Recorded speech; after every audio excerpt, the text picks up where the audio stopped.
What's going on, people? Welcome back to the show.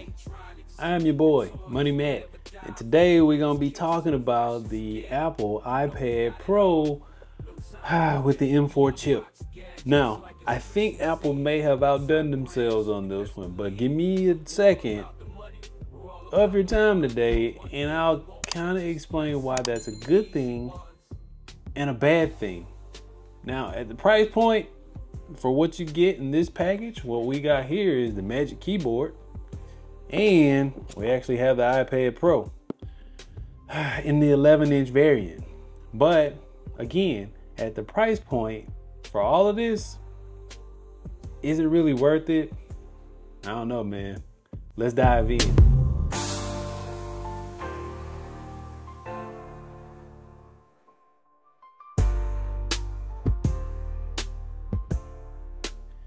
Now, first off, let's just say the iPad Pro is crazy thin, right?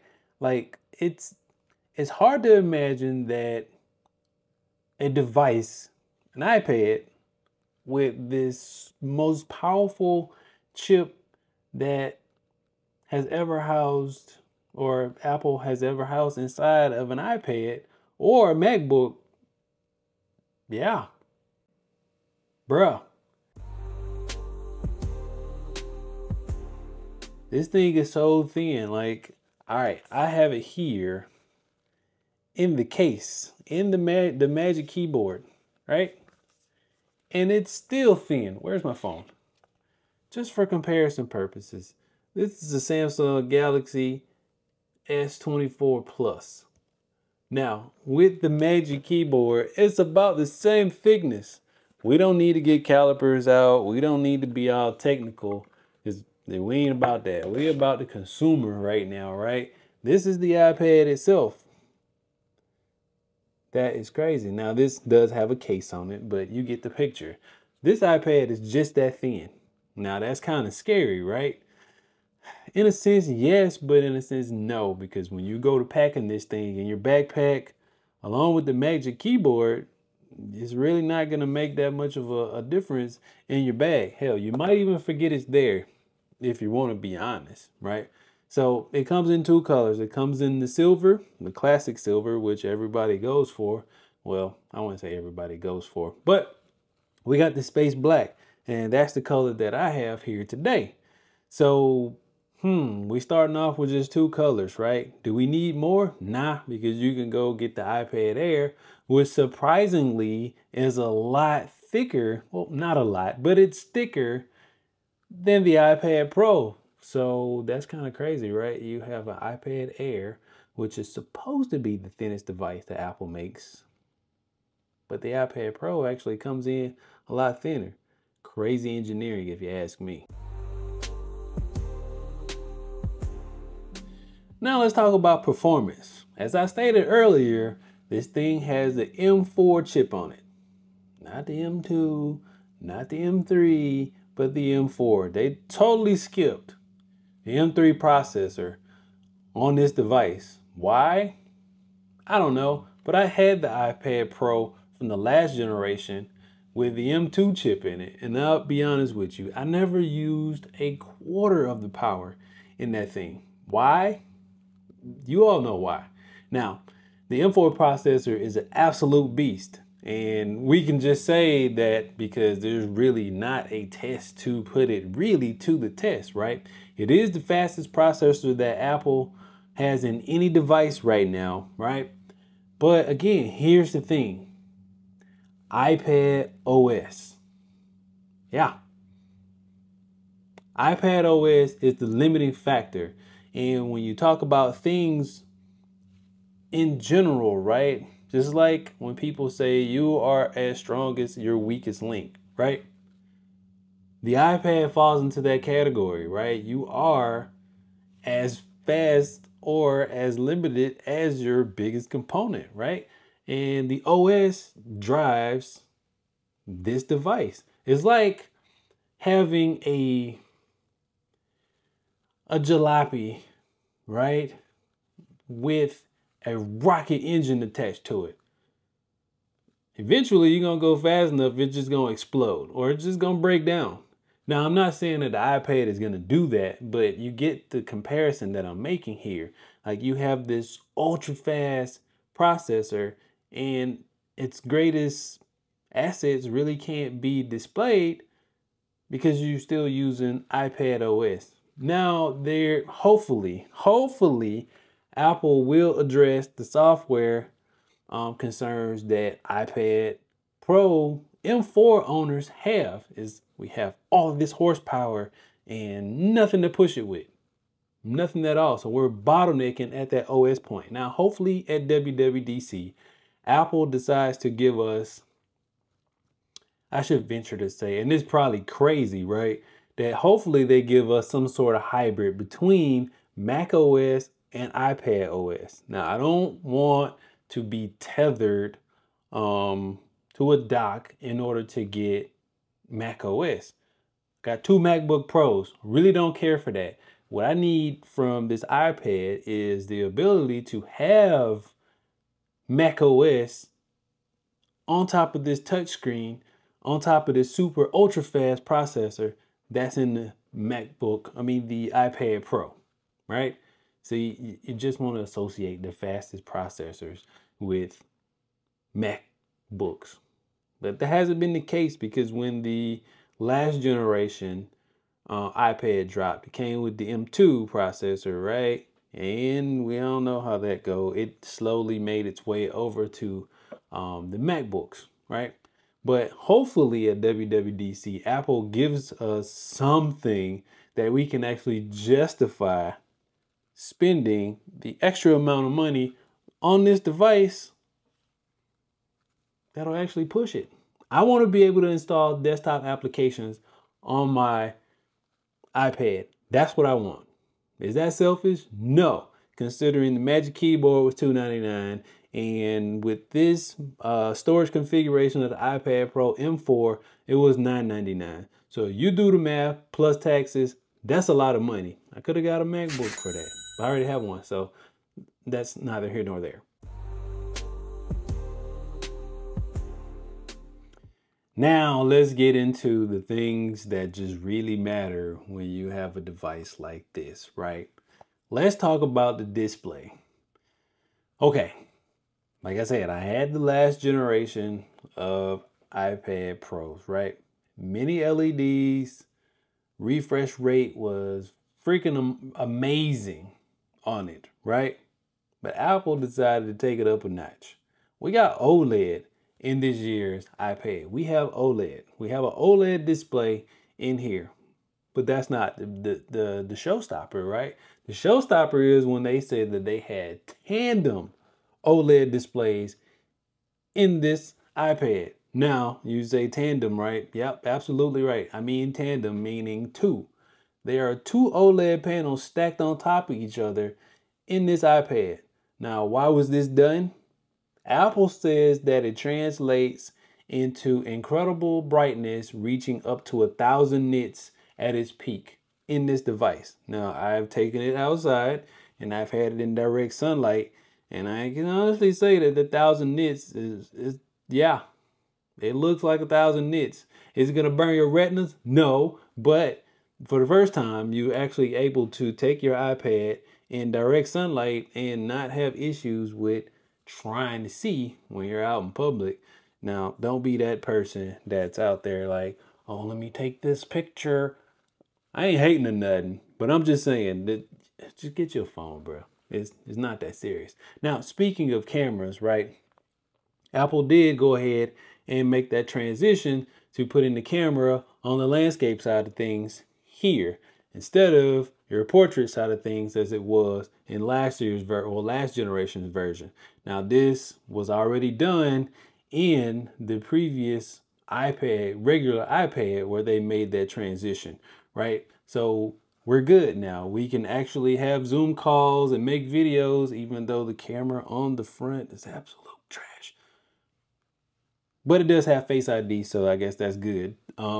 But yeah, we can actually make videos, not watch videos, but do Zoom calls, conference calls, FaceTime, whatever, without doing this or leaning to the side to try to get in there. Stage Manager Used to help, but yeah, no, I'm good.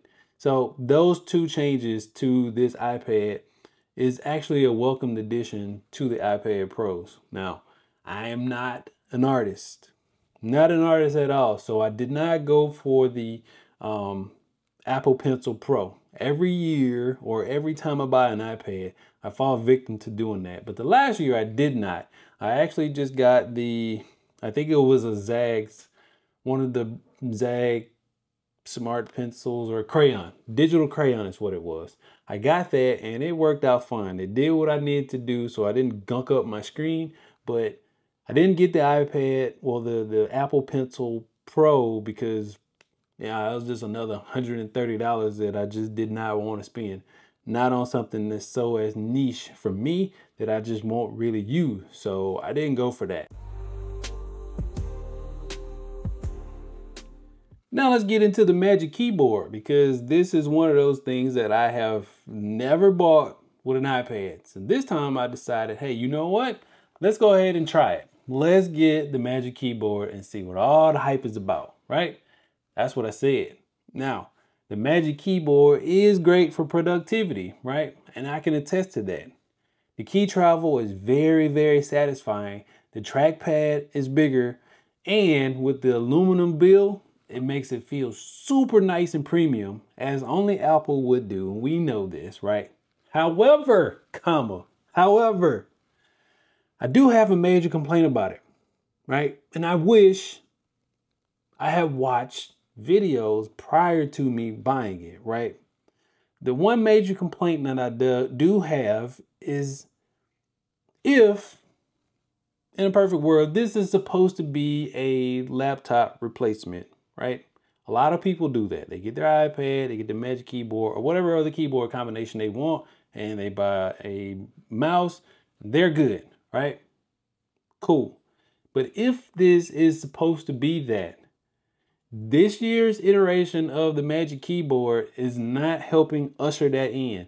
Not at all. Like, not even close.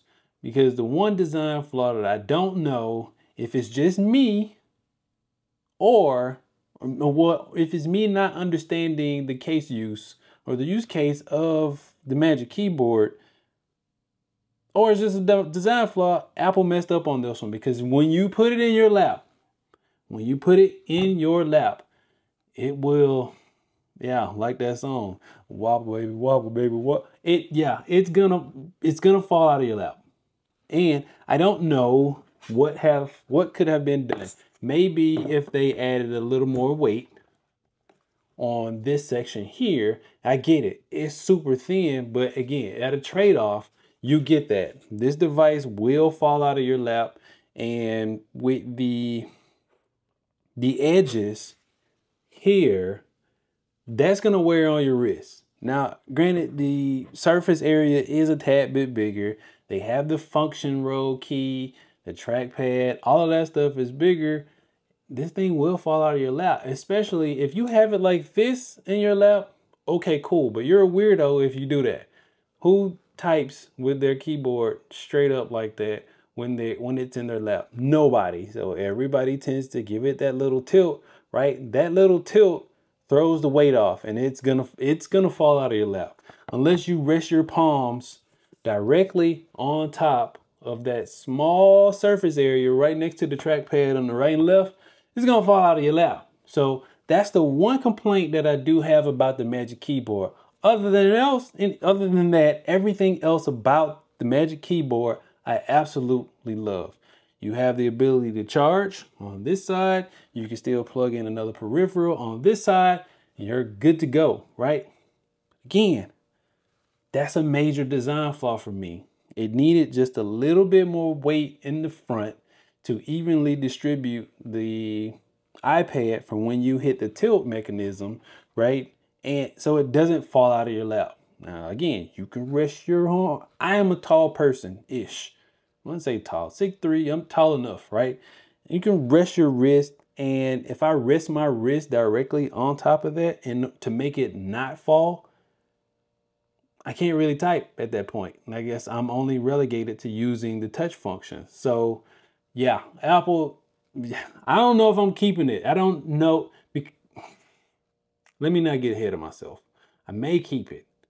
I really like it, but that part right there kind of throws me off. Like, it actually throws me off a lot. So buyer beware. If you want the Magic Keyboard with the new iPad Pro, beware. I'm just letting you know, I'm a civil servant trying to provide news for the people. And Apple didn't give me this. Nobody gave me this. So yeah. Even if they did, I would have told them anyway, bro, this ain't it. You can't have a replacement like this and not have the weight evenly distributed when you hit the tilt mechanism. I can put my MacBook in my lap and it doesn't go anywhere. Why? Because the weight is evenly distributed. Okay, maybe the weight is more so on the bottom. But you get the point. We sacrificing thickness, or yeah, we're just sacrificing a lot of things just to say we have the thinnest device around. That's what I think. So there's not really much to say about the battery life in the iPad, the new iPad Pro with the M4 chip in it, right? With that powerful processor, it comes with a lot of other efficiency cores, right, to make those processes and make this tandem OLED panel function without sacrificing your battery life. So the battery life seems to be on par from what the last generation was, considering it's pushing 2 OLED panels.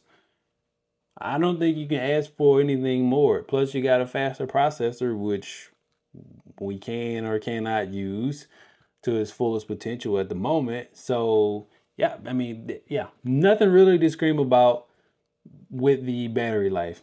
If you had an iPad Pro before, you know the battery life was pretty dang good. This one ain't no different. So here's the crux of the issue in regards to software. We already talked about this earlier, right? The iPad Pro M4 has amazing hardware. We know this. The hardware is absolutely amazing, but iOS feels like it's stuck in the past and it's holding it back from unleashing its fullest potential, right? But I'm here for it. I'm really hoping that WWDC, that Apple gives us some sort of tool to unleash the power of the M4 chip, because the world was blown away when the M1, M1 Pro, M1 Max, M2, you know, so on and so forth. Those processors hit and they are so good. Each new generation is just really iterative at this point. So I know what I can do on my MacBook Pro as far as video processing and everything else that I need to do. It works flawless, right? I tried to go back to a Windows computer and it just didn't. It didn't work out for your boy, man. It didn't. There's nothing at the moment that can compare to what Apple has for their silicon. Now, Qualcomm is supposed to have something else coming down the pike that rivals the M series processors of Apple.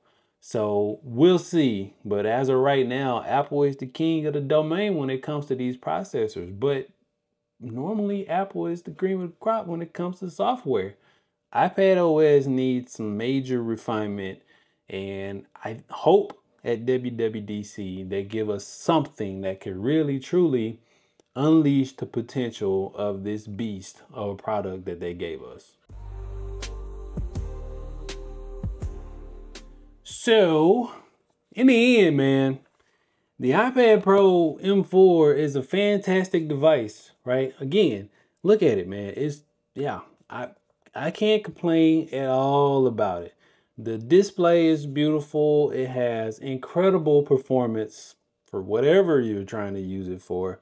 It has a super sleek design. However, again, the Magic Keyboard and iPad OS are things to consider if you are looking to get this device combination right here. Overall, it's a great device. But if you're looking to get the most out of the M4 chip, you might want to wait and see what Apple is going to give us at WWDC in regards to iPad OS, or actually giving us what we actually want on the iPad Pros. The other iPads, keep them on iPad OS. That's fine. But you have all this power in the M4 chip in these iPad Pros. Listen, that won't be the most Apple thing you've ever done if you actually just gave us Mac OS on the iPad. That's all I got for you, man. We give you the truth and let you do what you want to do with it. I'm your boy Money Matt, bro. Coming back to you again from the set with another electronics review, so to speak. First impressions, I won't give it a total review, but after WWDC happens and whatever Apple decides to give us, then we will give a full review on the Apple iPad Pro M4.